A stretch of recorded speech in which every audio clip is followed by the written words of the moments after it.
Okay, I want to start out with a verse that I think is really the crux of what I've tried to express to people. And it's Titus 1, verse 16. It says, "They profess to know God, but by their deeds they deny Him, being detestable and disobedient and worthless for any good deed." Because you read, just like when you read in Matthew 25, where you have the wise and foolish virgins, and at the point where they are left out, where they can't come into the wedding feast, I think it's very important to realize that in the parable of the 10 virgins,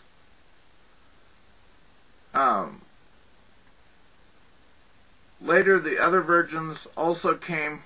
This is verse 11 of chapter 25 of Matthew. "Later the other virgins also came, saying, 'Lord, open up for us.' But he answered, 'Truly I say to you, I do not know you. Be on the alert then, for you do not know the day nor hour.'" So we need to be living the life that is full of the Ruach, the Holy Spirit, trusting in Him. That's the point. And you know, it says, just like it says in Matthew 7, I believe it is,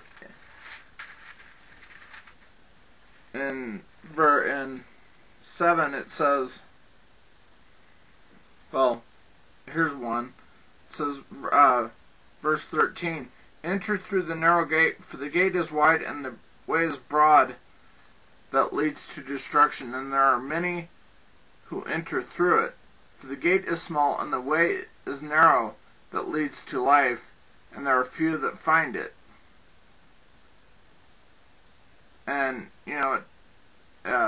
verse 15, it says, "Beware of the false prophets who come to you in sheep's clothing, but inwardly are ravenous wolves. You will know them by their fruits. Grapes are not gathered from thorn bushes, nor figs from thistles, are they?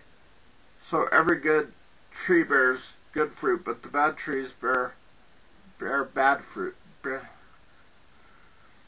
A good tree cannot produce bad fruit, nor can a bad tree produce good fruit. Every tree does not bear good fruit is cut. Every tree that does not bear good fruit is cut down and thrown into the fire." So we see that, it's important for us to realize that there is a way that He chooses that we should conduct ourselves. We see this. Here's part of what I was looking for. Verse 21. "Not everyone who says to me, 'Lord, Lord,'" oh, by the way, this is also in Luke 6:46. "Not everyone who says to me, 'Lord, Lord,' will enter the kingdom of heaven, but he who does the will of my Father who is in heaven will enter. Many will say to me on that day, 'Lord, Lord, did we not prophesy in your name, and in your name cast out demons, and in your name perform many miracles?' And then I will declare to them, 'I never knew you. Depart from me, you who practice lawlessness,'" or Torahlessness. So that's why I focus on what I do. Why my focus is so much on Torah. I want to help you build a relationship, and the more you seek to follow this book, the stronger your love for God will grow. You can realize that you're saved, but then it's, how do you live? Who is your master? Like Christ said, you cannot serve two masters. Either you will serve one, hold to one and despise the other, love one or despise the other, or hold to one. But basically, we serve two masters. We can't serve two sets of doctrine. That's the whole point of adultery, is, and I think it needs to be pointed out about the Matthew 25. They are virgins. Virgins would be people that haven't committed fornication with other. I think it could be shown that the virgin, when it's talking about virgins, it's those that have not committed fornication with other gods.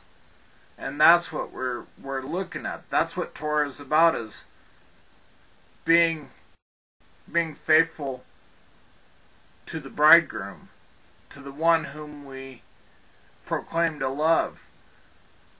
We need our deeds to match up with our proclamation of who we love. If we love Him, our deeds, our life will show it.